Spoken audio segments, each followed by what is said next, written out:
Acompáñame ahora sí al libro de los Hechos. Hechos capítulo 2. Lo paladea, ¿verdad? Estamos paladeando, disfrutando el libro de los Hechos. Déjeme platicarle que en la gracia del Señor, pues uno también va aprendiendo un poquito más cada vez, cada semana uno aprende más de la palabra, pero también del cómo estudiar y cómo exponer la palabra. Entonces, el capítulo 1 y 2 de Hechos, yo los había ya expuesto. Se acordarán mis hermanos veteranos. Y ahora al recordar mis notas, al ir a las notas, gracias a Dios porque las computadoras se acuerdan de todo, dije yo, hombre, pues sí faltaba todavía más. Faltaba exprimirle. Y entonces voy a tratar de exprimirle todo lo que puedo a este libro de los Hechos mientras que andemos por aquí. Y para esta mañana quisiera que por favor abra usted su Biblia en Hechos capítulo 2 y que me acompañe en la lectura que voy a hacer del versículo 1 y hasta el versículo 13. Hechos 2 del 1 al 13. Algunos ya como resortitos se pararon. Gracias, hermanos. Pero sí, en efecto, si puede hacerlo por lo que va a ser leído, póngase de pie por respeto a la palabra de nuestro Dios. Hechos capítulo 2, versículos 1 al 13 dice así. Cuando llegó el día de Pentecostés, estaban todos juntos en un mismo lugar. De repente vino del cielo un ruido como el de una ráfaga de viento impetuoso que llenó toda la casa donde estaban sentados. Y se les aparecieron lenguas como de fuego que repartiéndose se posaron sobre cada uno de ellos. Todos fueron llenos del Espíritu Santo y comenzaron a hablar en otras lenguas según el Espíritu les daba habilidad para expresarse. Y había judíos que moraban en Jerusalén, hombres piadosos procedentes de todas las naciones bajo el cielo. Y al ocurrir este estruendo, la multitud se juntó y estaban desconcertados porque cada uno los oía hablar en su propia lengua. Y estaban asombrados y se maravillaban diciendo, mirad, ¿no son galileos todos estos que están hablando? ¿Cómo es que cada uno de nosotros los oímos hablar en nuestra lengua en la que hemos nacido? Partos, medos y elamitas, habitantes de Mesopotamia, de Judea y de Capadocia, del Ponto y de Asia, de Frigia y de Panfilia, de Egipto y de las regiones de Libia alrededor de Cirene, viajeros de Roma, tanto judíos como prosélitos, cretenses y árabes, les oímos hablar en nuestros idiomas de las maravillas de Dios. Todos estaban asombrados y perplejos, diciéndose unos a otros, ¿qué quiere decir todo esto? Pero otros se burlaban y decían, están borrachos. Señor, te damos gracias por tu palabra. Te damos gracias, Señor, por tu Santo Espíritu. Te damos gracias, Señor, por tu iglesia. Concédenos ser aquello que tú has dispuesto en el Nuevo Testamento, que debe ser tu iglesia. No la idea de hombres, la idea divina de lo que debe ser. Que el amor, Señor, sea la marca distintiva de renovación y la exposición de tu palabra a la otra cara de esa moneda, Señor. Siempre bíblicos, siempre amorosos. Dirígenos en la meditación de tu palabra, que sean gratos los dichos de mi boca, la meditación de mi corazón delante de ti. Amén. Tome su lugar, por favor. Hace 15 días yo les decía de algunas noticias y cómo se publicaron en los principales diarios de nuestro país. Pues ahora imagínense lo que debió haber dicho el Sol de Jerusalén al día siguiente del día de Pentecostés. Movimiento divino se registró ayer. O, bueno, no voy a decir títulos, pero alguno de esos periodiquitos amarillistas ha de haber dicho, turba de borrachos. ¿No? Porque esos tergiversan la realidad. No sé cómo se hubiera publicado, ¿verdad? Depende de la línea de cada periódico. El gran diario de Jerusalén, el Heraldo de Jerusalén, ¿qué habrá dicho si hubiese existido? Pero lo que debieron decir fue, nació la iglesia. Este es el inicio de la iglesia. Nosotros, y también por eso traje los himnarios, hermanos, tenemos una herencia cristiana. Esta iglesia va a cumplir 20 años, pero no quiere decir que el evangelio nació con nosotros. Por supuesto que venimos de otros extractos y de algunos, ¿verdad?, de padres creyentes o de algunos otros hermanos que nos predicaron el evangelio y nos condujeron a una iglesia, y ellos a su vez tuvieron otros padres espirituales y ellos otros padres espirituales, y así hasta llegar a esta iglesia de Jerusalén, donde surgió todo. Así que tenemos una herencia profunda, larga, una lista larga. Lo que Dios ha hecho a través de su iglesia nos ha llegado también a nosotros.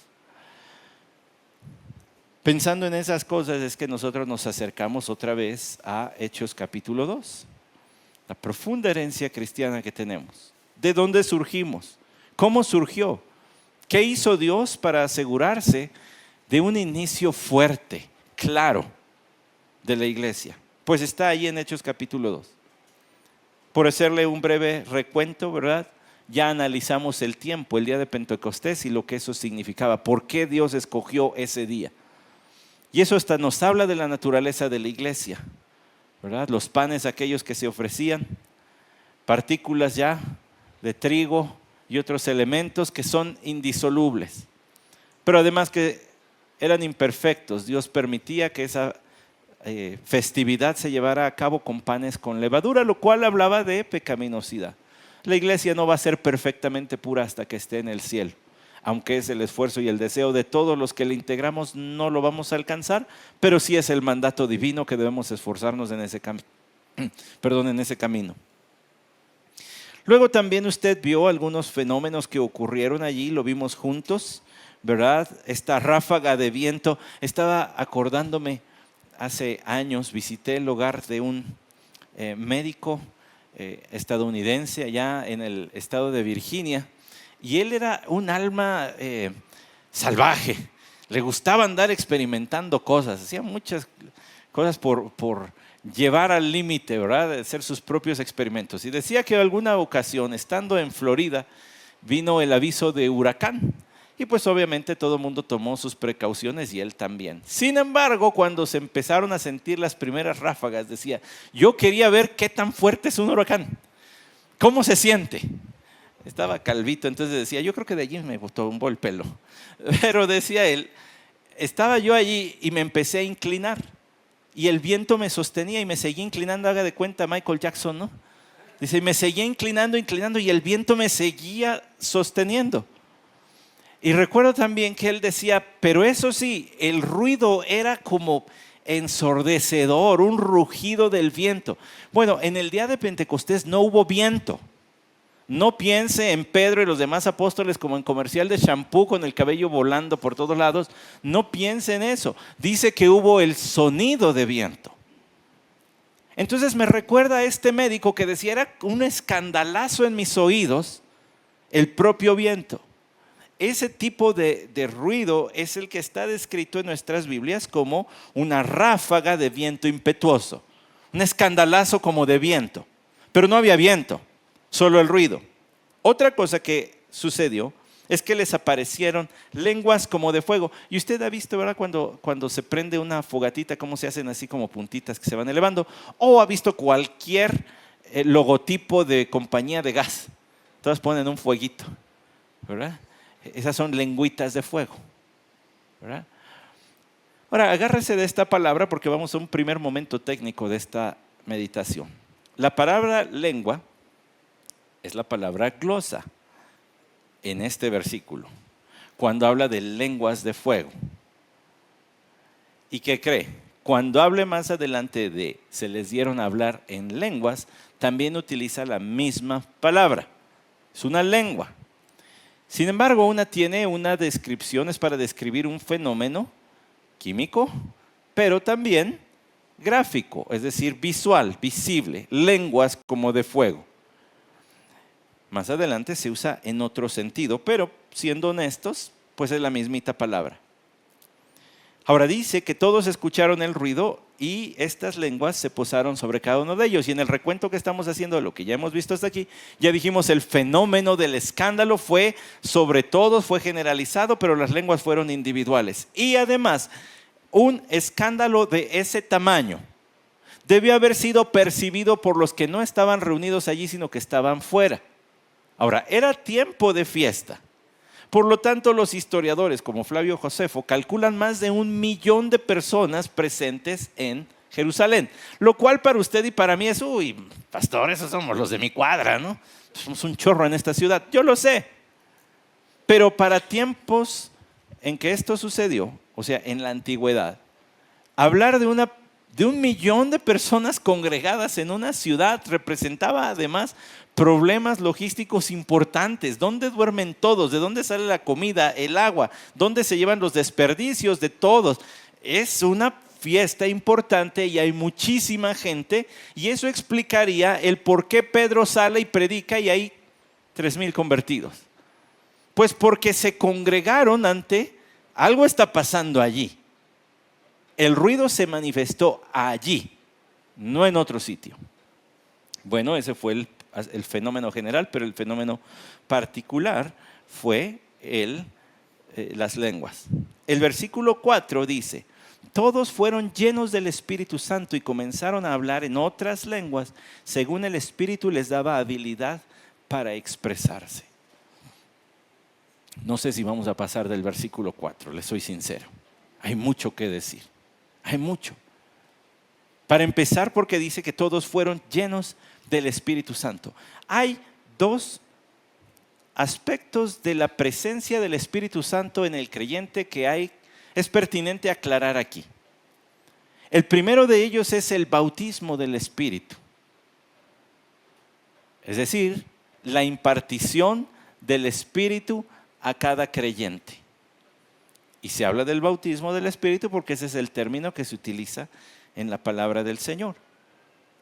Déjeme decirle, por ejemplo, primera a los Corintios capítulo 12, versículo 13 dice: porque por un solo espíritu fuimos todos bautizados en un cuerpo, sean judíos o griegos, sean esclavos o libres, y a todos se nos dio a beber de un mismo espíritu.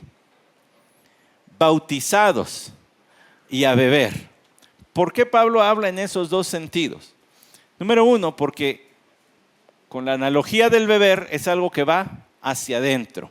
Tú te bebes algo y se va hacia adentro de tu cuerpo. El Espíritu está dentro del creyente. Pero dice, fuimos bautizados. ¿Por qué fuimos bautizados? Porque habla de sumergidos, sin límite. No hay un límite, no hay una porción. Te fue dado el Espíritu Santo. Eso dice 1 Corintios 12, 13. Ahora, es importante que Pablo dice, fuimos bautizados en un cuerpo. Todo creyente pertenece al cuerpo general de Cristo, es decir, a la iglesia con I grandota. La iglesia con I chiquita sería la iglesia local. Todo creyente pertenece a la iglesia grandota. Pero cada uno pertenece a la iglesia, a una iglesia local, o debe pertenecer a una iglesia local. Para como hemos visto los domingos en la mañana, para su discipulado. La iglesia confirma que eres hijo de Dios y la iglesia además te ayuda a crecer como hijo de Dios. Ahora, ¿quiere otra cápsula técnica? ¿Está listo para otro momento técnico del sermón? Pues allí, cuando Pablo dice, fuimos bautizados, el verbo bautizar es un modo pasivo. Fuiste, se hizo sobre ti, se te bautizó. Es que es Dios quien da su espíritu. No se pide, no se reclama, no se demanda, no se hacen méritos para ser bautizado algún día con el Espíritu Santo. Yo sé que hay grupos que dicen, es que ya creíste, pero ahora necesitas recibir el Espíritu Santo como si fuera una experiencia, una segunda experiencia posterior al acto de creer.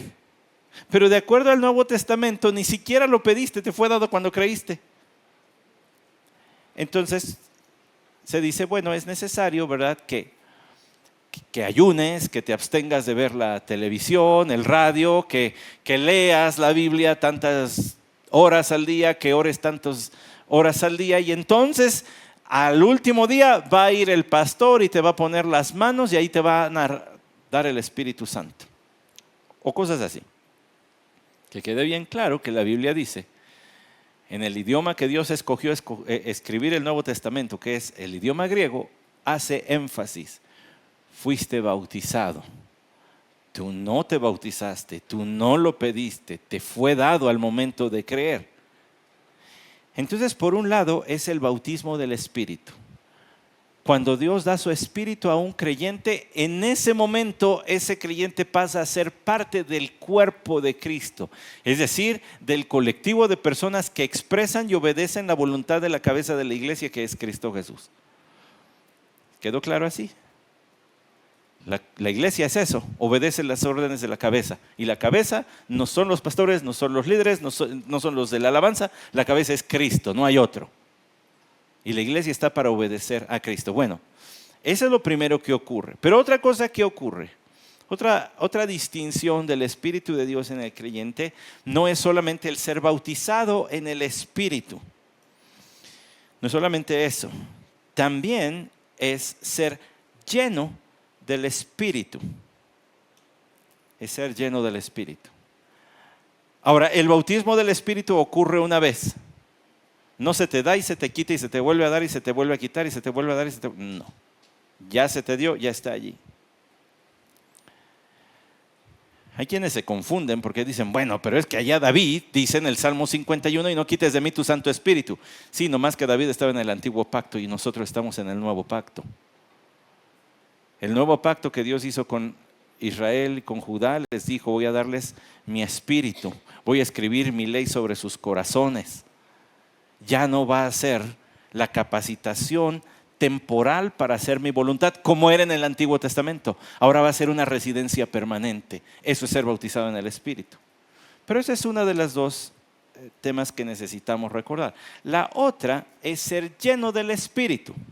Ahora, la llenura del Espíritu, ese sí es diferente porque ese sí tiene diferentes ocurrencias. Es decir, sucede o debiese suceder todo el tiempo para el creyente. Primero expliquemos. Dice allí el versículo 4. Todos fueron llenos del Espíritu Santo. La misma palabrita que aparece como llenos del Espíritu Santo, en otros lugares del Nuevo Testamento, y particularmente me voy a referir al libro de los Hechos, porque es el mismo autor, dice que otros fueron llenos, pero no del Espíritu. Por ejemplo, en Hechos capítulo 3, versículo 10, que está allá a la vueltecita, búsquele. Hechos capítulo 3, versículo 10 dice, y reconocieron que era el mismo que se sentaba a la puerta del templo la hermosa a pedir limosna, y se llenaron de asombro y admiración. Mismo verbo llenar, aquí es de asombro y admiración. Es decir, ¿qué significa? Que su comportamiento fue determinado porque estaban asombrados. No sé cómo se vea eso, pero yo me imagino que le hicieron así, ay, míralo, es el mismo, ¿verdad? No sé, hermanos, no soy muy buen actor, pero me imagino que algo así es estar controlado por tu asombro. Ahora, hay otros textos que hablan de ser lleno de otras cosas. En el capítulo 5, versículo 17 de Hechos, hay otra aparición de ese versículo. Pero levantándose el sumo sacerdote, es 5:17, pero levantándose el sumo sacerdote y todos los que estaban con él, es decir, la secta de los saduceos, se llenaron de celo. 18, y echaron mano de los apóstoles y los pusieron en una cárcel pública. Se llenaron de celo, dice aquí. En el otro se llenaron de asombro. No es una medida, no es una medida, no es una cantidad. Es más bien como se llenan las velas de un barco y entonces mueve a ese barco. Usted no ve cuánta cantidad de aire hay allí, pero sí ve el efecto. Cuando se habla de estar lleno del Espíritu Santo, no se habla de una cantidad de Espíritu Santo que llena, sino de un efecto que provoca. En Hechos capítulo 2, hay otras de esas, hay una herramienta muy buena que se llama Step Bible, luego les enseño a usarla y encuentran rapidito lo que quieren, de cuántas veces aparece y en dónde aparece. Luego se las enseño si a alguien le interesa eso, yo creo que a todos, pero luego les explico cómo. La cosa es que en el versículo 4 del capítulo 2 dice, todos fueron llenos del Espíritu Santo.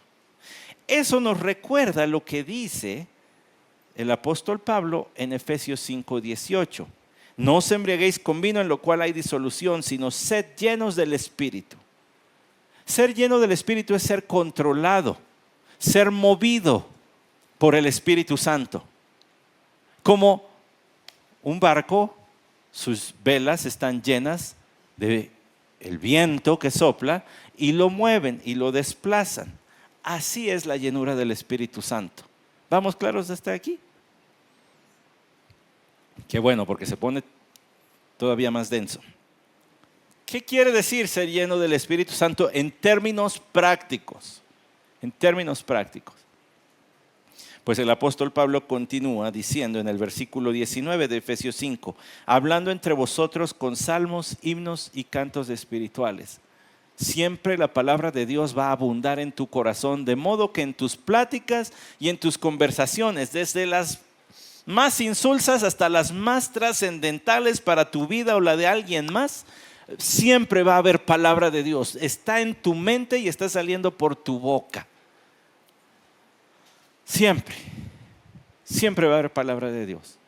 ¿No le encanta eso, hermanos? Nos sentamos a platicar con hermanos en la fe, nos ponen allí un pozolito y las tostadas y todo, y empezamos hablando de que si prefieres de cerdo o de pollo, y es que el doctor ya me dijo, y luego en algún momento terminamos hablando de la palabra de Dios. Siempre entre creyentes, en algún momento Dios entra en la conversación.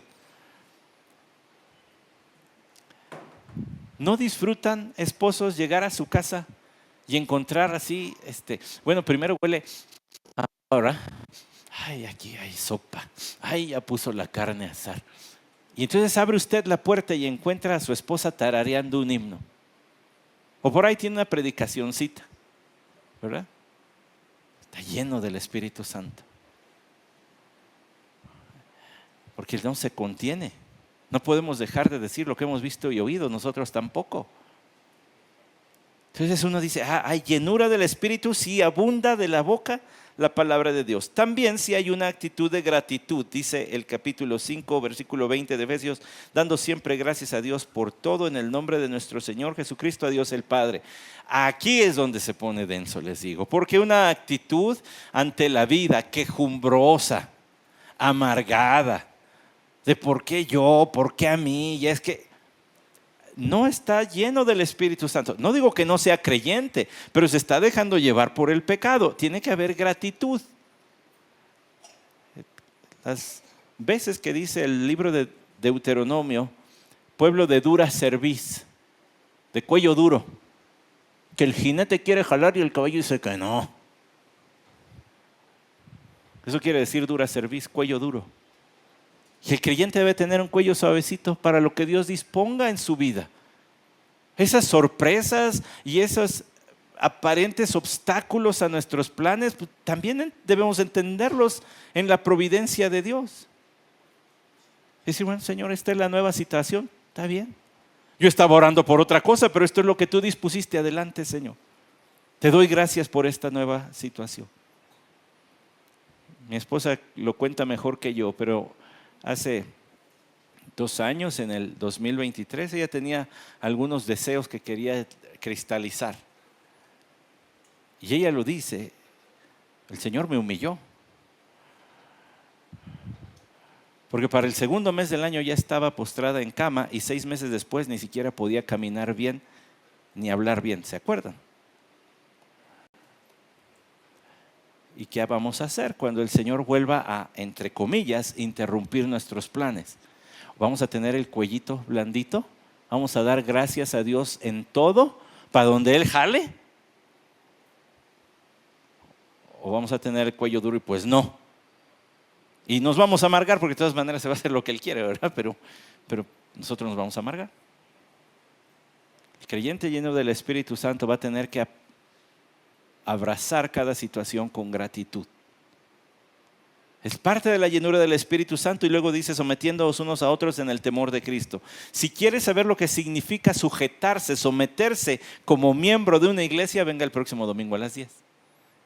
Pero por ahorita le voy a decir que esa palabra sujetarse, someterse, es una palabra militar que quiere decir reconocer a los otros como con un rango superior y tener una disposición de servicio para con todos. Para con todos, desde el que nos visita hasta el que tiene 20 años aquí, todos merecen que yo les sirva y que yo les ame. todos. Pues no nada más yo, sino cada uno de nosotros para con todos. Y así se hace una red de amor y de servicio. ¿Vamos bien hasta aquí? Porque luego Pablo se pone todavía más duro. Porque lleva esta llenura del Espíritu al hogar. ¿Cierto o no? Y no les voy a predicar todo esto, pero nada más les estoy recordando. Porque luego dice que en el hogar el marido es cabeza de la mujer. Dice, las mujeres deben someterse al marido. Y el esposo debe ser un líder como Cristo. Amoroso, tierno como Cristo. La verdad se la pone más difícil a los hombres que a las mujeres. Pero todos llenos del Espíritu Santo. Esposo, esposa, los hijos llenos del Espíritu Santo en el capítulo 6, obedeciendo a sus padres, los padres no provocando a ira a sus hijos porque están llenos del Espíritu Santo en el capítulo 6, versículo 4, aquellos que tienen un empleo, capítulo 6, versículo 5, y aquellos que son jefes en sus trabajos en el capítulo 6, pero en el versículo 9. O sea, la vida llena del Espíritu Santo permea todos los lugares donde te desenvuelves, hermano. Todos. No hay espacio donde puedas decir, bueno, aquí yo puedo hacer lo que quiera. Ser lleno del Espíritu Santo es ser movido por el Espíritu Santo. Ahora, ¿cómo? La gran pregunta es ¿cómo? Y aquí es donde algunos pues proponen cosas que no están en la palabra del Señor. Le voy a decir cómo. El texto de Colosenses capítulo 3, versículo 16. O bueno, déjeme decirlo de esta manera.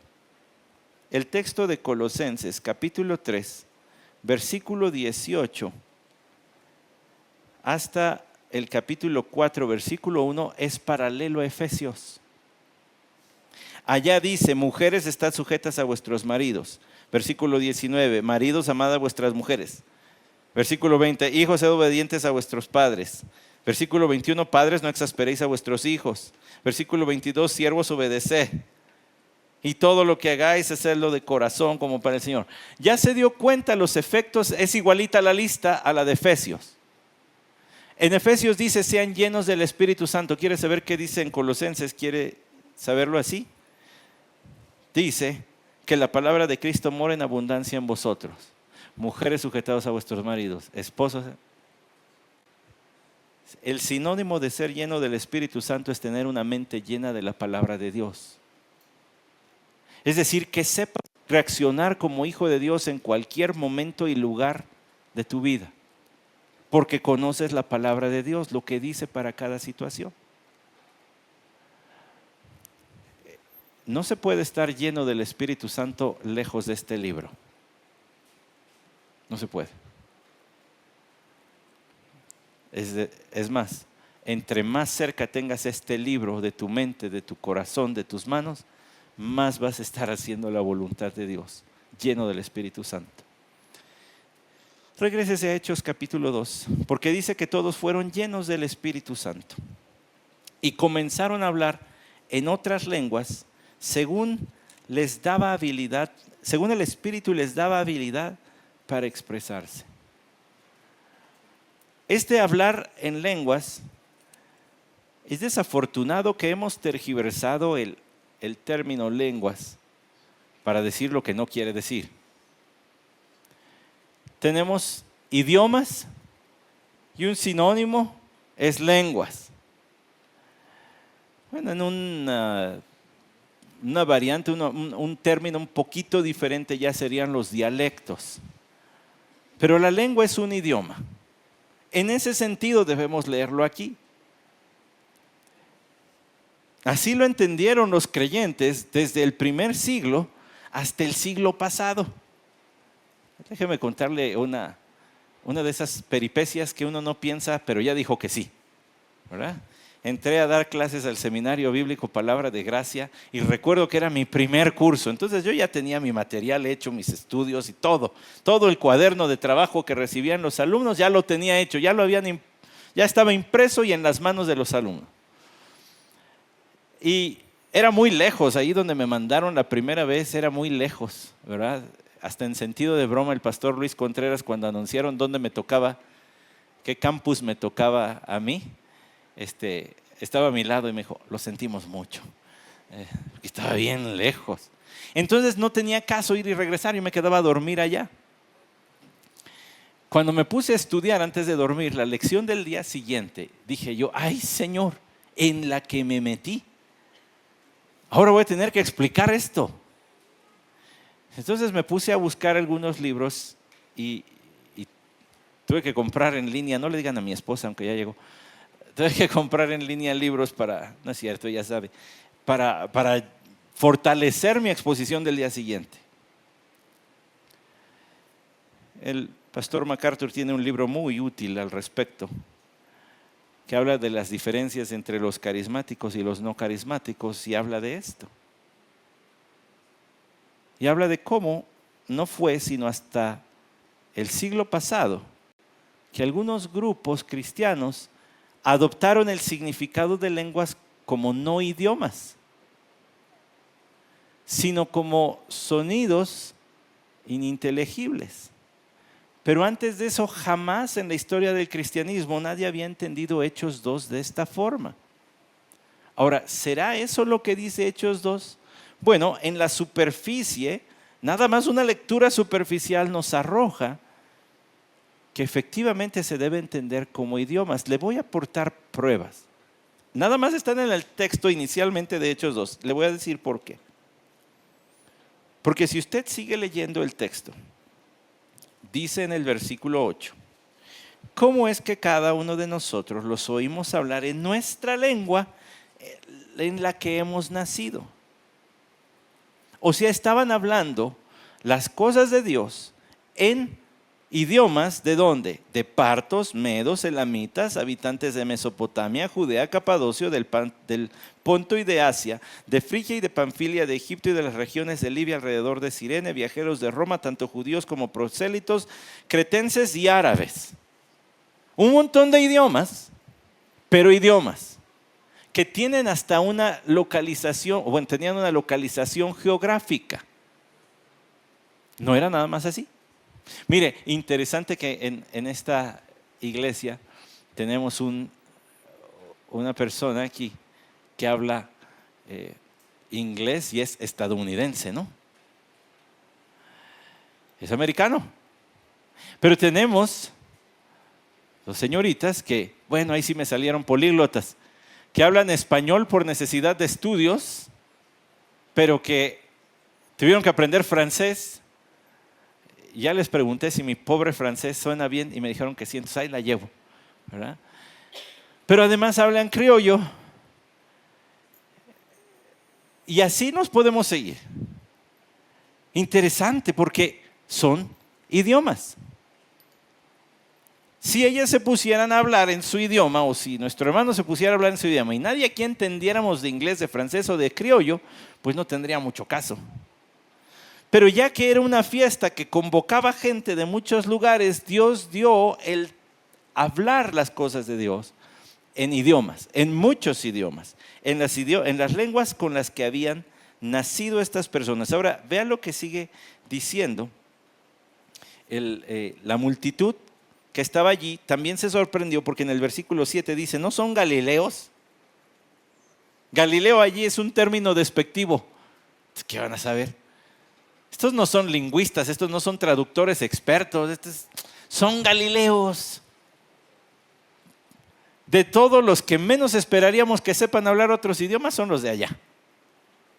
No de ejemplos, no diga, sí, como los de la colonia. No vaya a ser que nos llevemos pesado. Pero era un término despectivo, ay, esos qué van a saber. Pero son galileos y están hablando otros idiomas. Ahora, no solamente esto. Esta gente sabía que estaban hablando las cosas de Dios. En el versículo 11, les oímos hablar en nuestros idiomas las maravillas de Dios. ¿Sabe que ese término, las maravillas de Dios, es una manera veterotestamentaria de hablar de la actividad de Dios? las maravillas de Dios es una forma que en el Antiguo Testamento se habla de las obras de Dios. Cuán poderosas son tus obras, oh Jehová de los ejércitos. Todas las obras de tus manos. Hablar de las obras de Dios es hablar de las maravillas de Dios. Y entonces ellos dicen, les estamos oyendo hablar de las maravillas de Dios. No estaban hablando del Nuevo Testamento, ni siquiera estaba escrito. Estaban hablando del Antiguo Testamento. ¿Cómo qué? ¿Ejemplo de qué? Bueno, no nos lo dice el texto, pero quizá por allí alguien estaba recitando palabras del Salmo 78. Partió las rocas en el desierto y les dio agua tan abundante como las profundidades del océano. Hizo salir corrientes de la peña e hizo trascender aguas como ríos. Estaban hablando las maravillas de Dios, porque ese es un término, como le digo, del Antiguo Testamento. Ha hecho conocer a su pueblo el poder de sus obras al darle la heredad de las naciones, dice el Salmo 111, versículo 6. Las obras de sus manos son verdad y justicia, fieles todos sus preceptos. Entonces estaban hablando del Antiguo Testamento. Sígame, voy a tratar de meter en los siguientes 13 minutos un montón de cosas que usted y yo necesitamos saber. Y necesitamos saberlas para que vea la grandeza de Dios.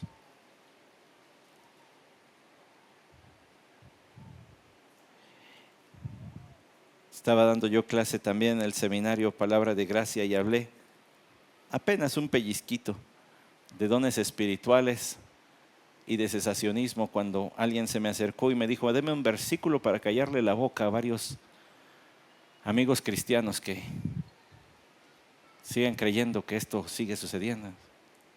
¡Ay, qué interesante pregunta! Al regreso del recreo, o como se llame, le digo. Pero no voy a decir quién la dijo. ¿Está bien? Está bien. Estábamos solos, entonces nadie vio, nadie escuchó. Cuando regresó todo el grupo les dije, me hicieron una pregunta muy buena. Deme un versículo para callarle la boca a los otros, que no piensan como nosotros. Y les dije, si para eso va a ocupar mi clase, le pido que vaya a la dirección, pida su dinero y no regrese. Mi clase no es para callarle la boca a nadie, es para conocer a Dios y amarle más. No andar callando bocas. Tenía 15 minutos de hablar de cesacionismo y ya querían callar bocas.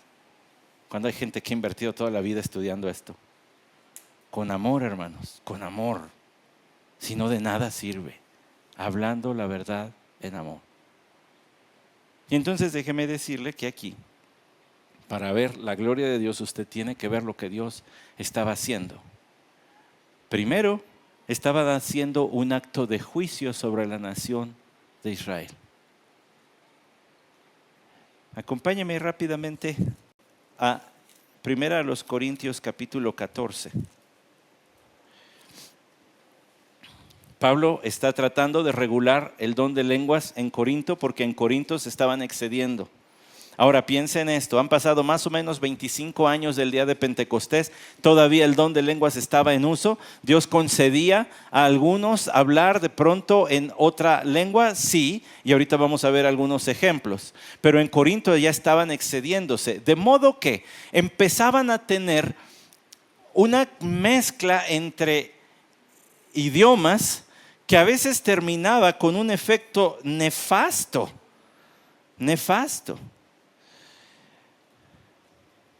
Porque no estaban edificando a la iglesia y porque de pronto había otro, por allí alguno, que en su mal uso de otros idiomas terminaba maldiciendo al Señor. Incluso en el capítulo 14, versículo 15, por eso Pablo hace referencia a orar con el entendimiento.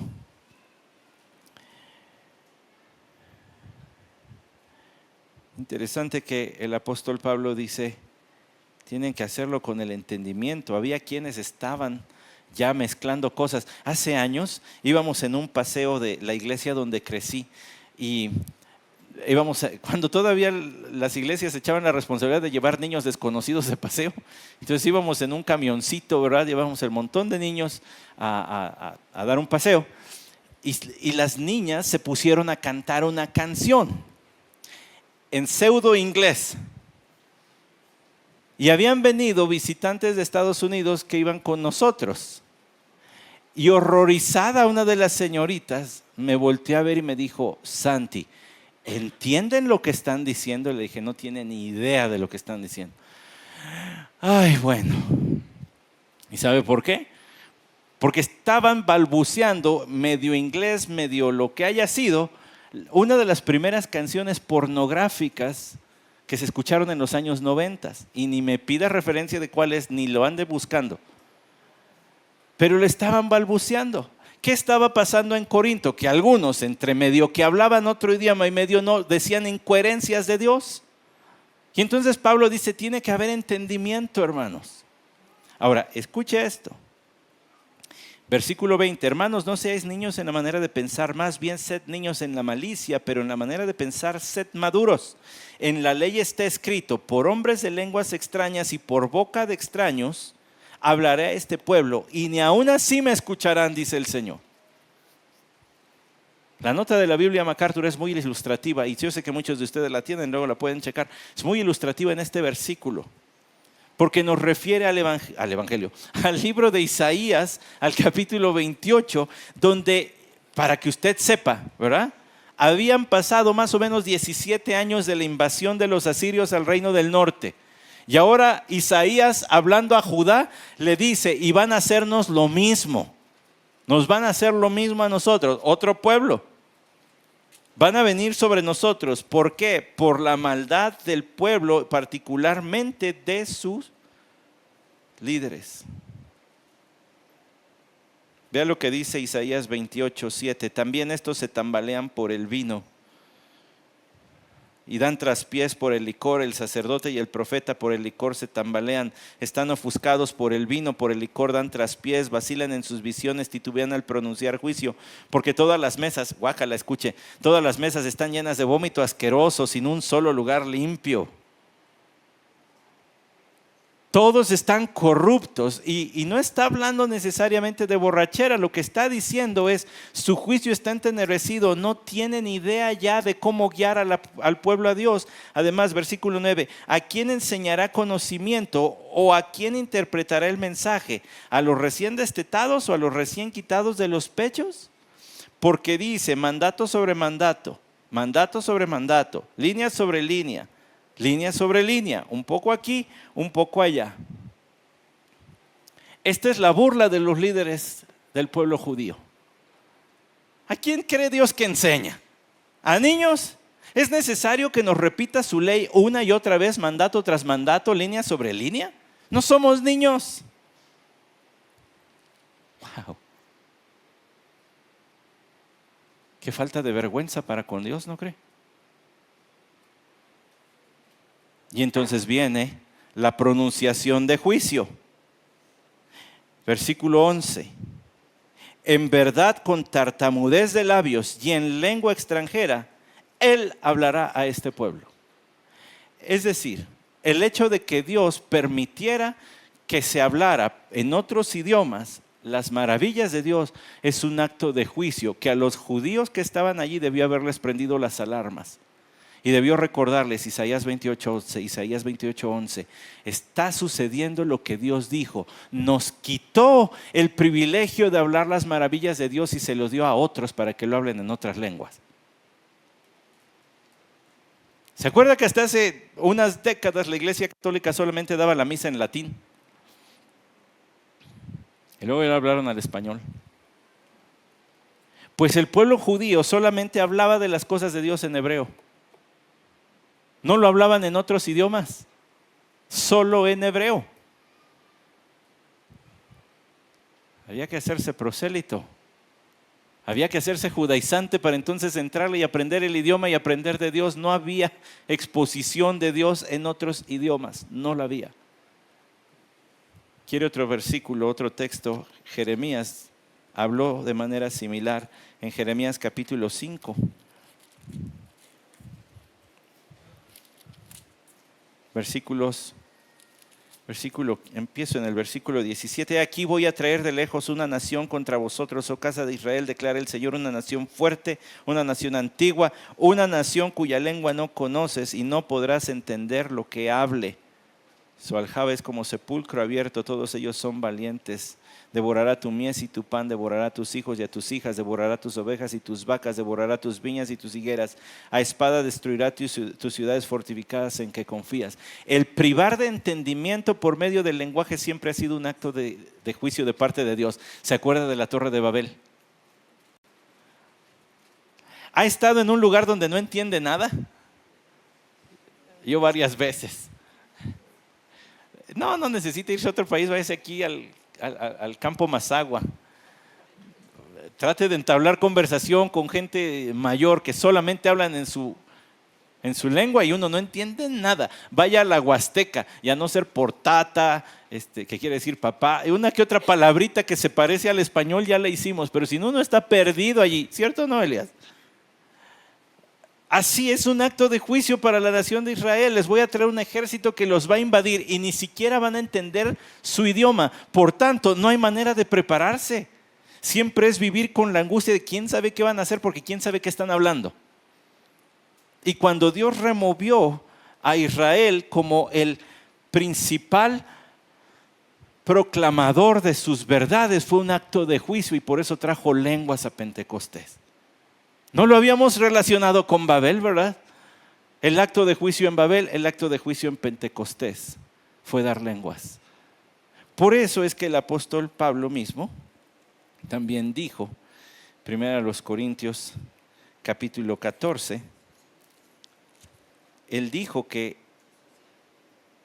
el versículo 22, después del juicio pronunciado, retomado de Isaías 28, así que las lenguas son una señal, no para los que creen, sino para los incrédulos. Ahora espere, no son una señal para maravillar incrédulos y que digan, oh mira, aquí debe estar Dios, porque quién sabe qué idioma están hablando. No, es una señal para el incrédulo Israel. En el contexto, al citar Isaías, no nos deja pensar en otros más que los incrédulos israelitas. Como fueron incrédulos, es la señal del juicio de Dios. No es una señal para salvación, es una señal de juicio. Hay otras ocasiones en que Dios concedió el que otros vinieran a la salvación y experimentaran, tuvieran experiencias similares a las de Pentecostés. Recordará usted la predicación en casa de Cornelio. Y luego el informe que dio Pedro. Y cuando comencé a hablar, cayó el Espíritu Santo sobre ellos también, como sobre nosotros al principio. Entonces me acordé de lo dicho por el Señor cuando dijo, Juan ciertamente bautizó en agua, mas vosotros seréis bautizados con el Espíritu Santo.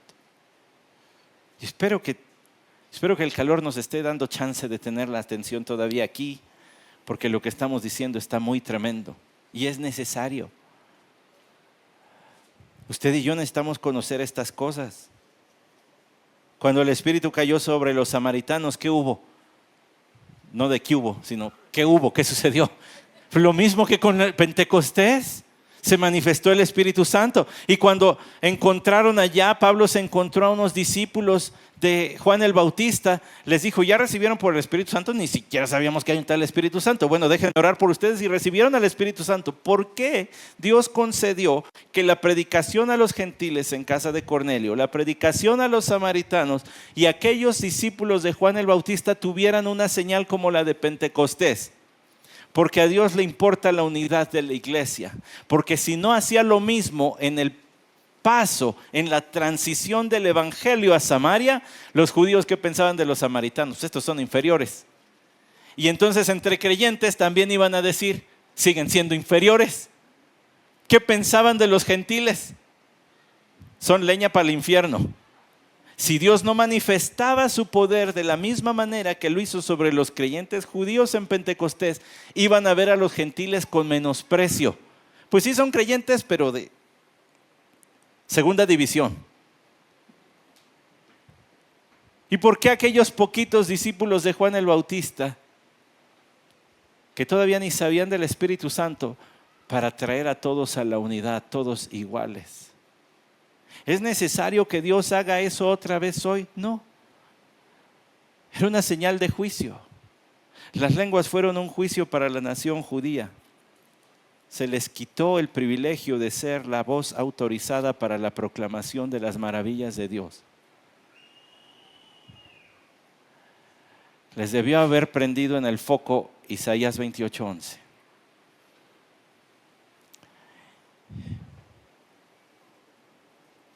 Hechos 2:4 dice, según el Espíritu les daba habilidad para expresarse. Y ahora la palabra de Dios empezó a sonar en diferentes idiomas. Tengo algunas implicaciones prácticas.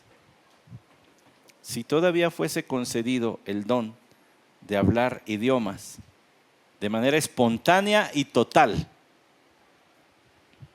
no necesitaríamos traductores bíblicos.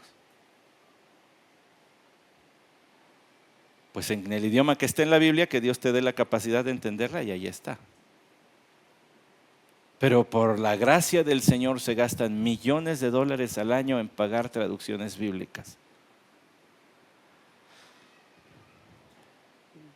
Si no fuera así, entonces tampoco necesitaríamos que los misioneros se trasladaran años para aprender el idioma y la cultura y luego pudieran empezar a predicar el Evangelio. Y sin embargo es verdad, y sigue siendo así.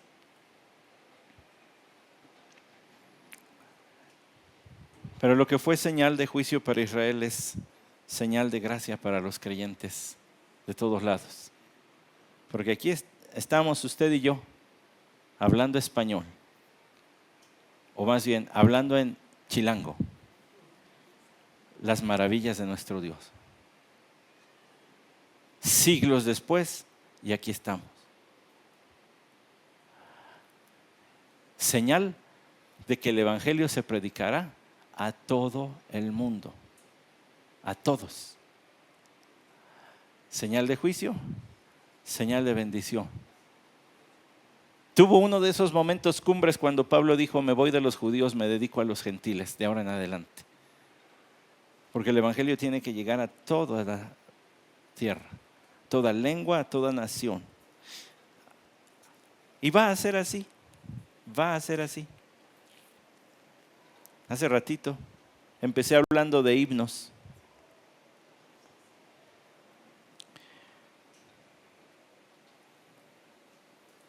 Y de un himno que cantaremos en el cielo.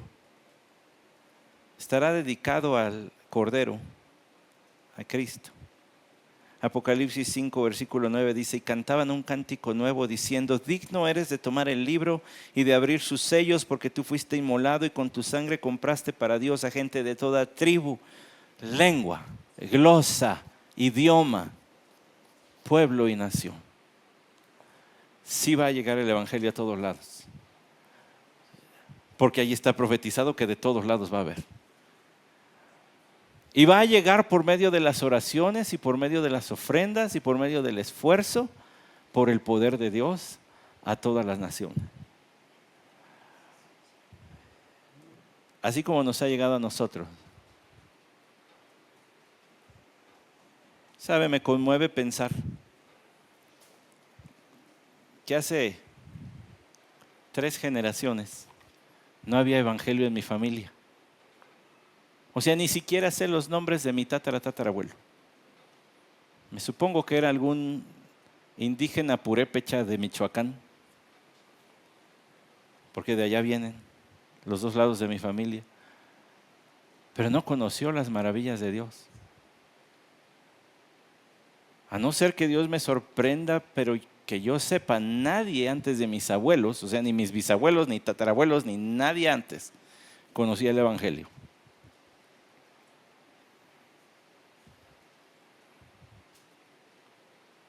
Nathan, a quien ustedes ya conocen,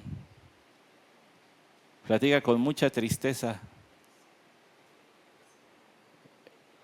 el día que tuvieron que enterrar a un creyente cristiano en una de las tribus del África donde él trabaja.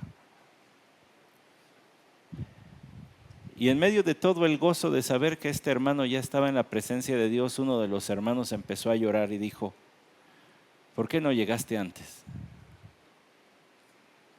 ¿Por qué no viniste antes? Porque mis papás jamás escucharon de esto.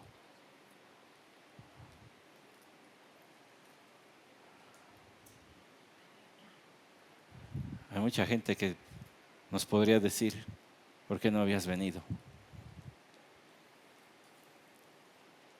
¿Por qué no ofrendaste?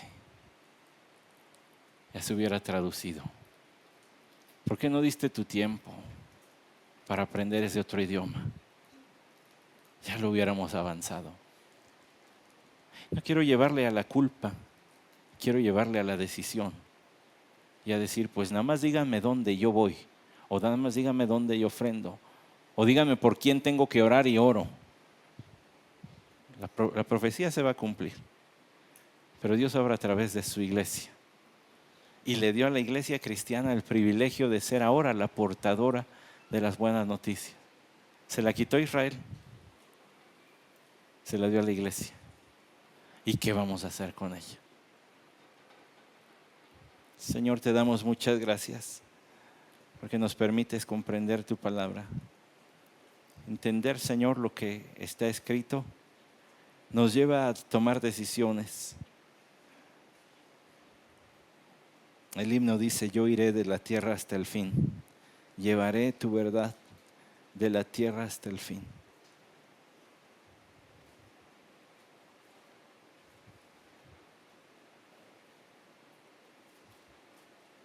El otro himno tan bonito dice, ¿y qué pasa si doy todo?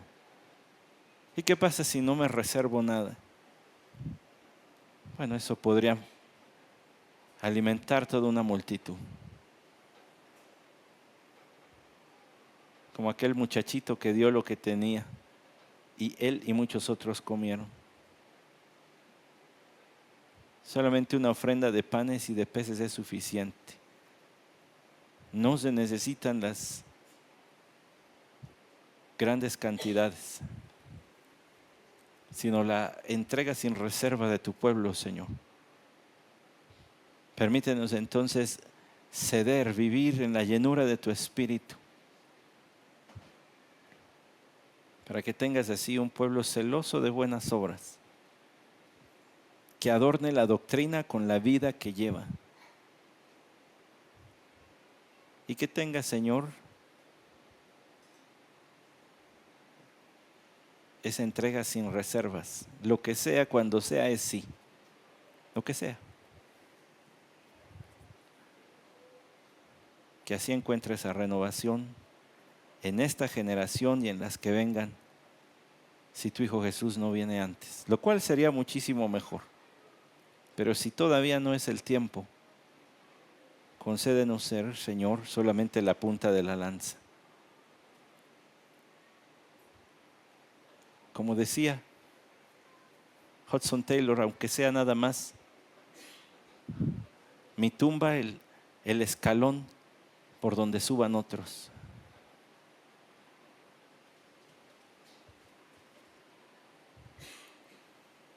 Trae gloria a tu nombre en la iglesia, en Cristo Jesús, por todas las edades. Amén.